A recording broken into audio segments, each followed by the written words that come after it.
अरे रंजन छठ बाबा उमेश भैया, अरे हई देखल हो, हई चोली के ठीका के करा के दिया था हो, सनुआ के दे देवे के का।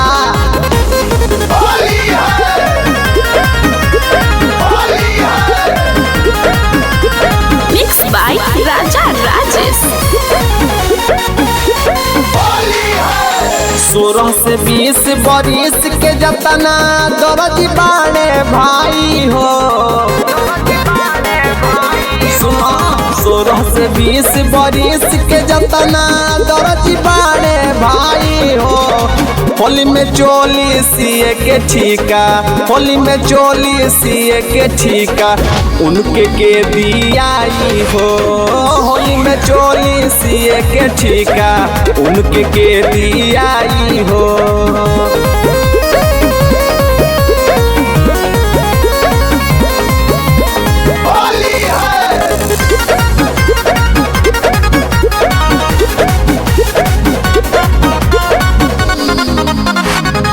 नाही सके तो होई नाही तनिको चापी, दोनों जो बनावा के है सठिक से नापी।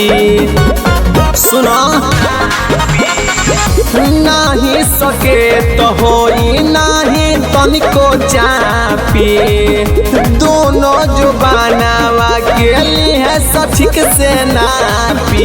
कि लाइन में सभे खाला रही केहू नया जाई हो। होली में चोली सिए के ठीका, होली में चोली सिए के ठीका उनके के दियाई हो। होली में चोली सिए के ठीका उनके के दियाई हो।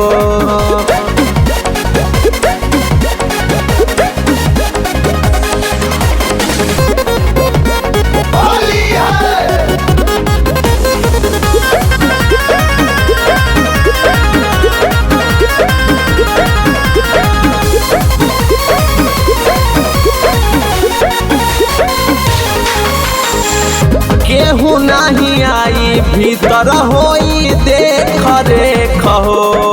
रंजन सम्राट संगे रही है अभिषेक हो।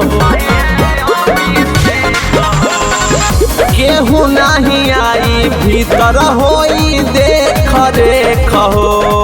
रंजन सम्राट संगे रही है अभिषेक हो। भैया के कमी न खाली भौजी बहुते मजा आई हो।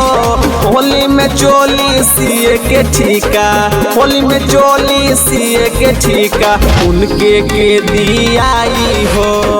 होली में चोली सिए के ठीका उनके के दियाई हो।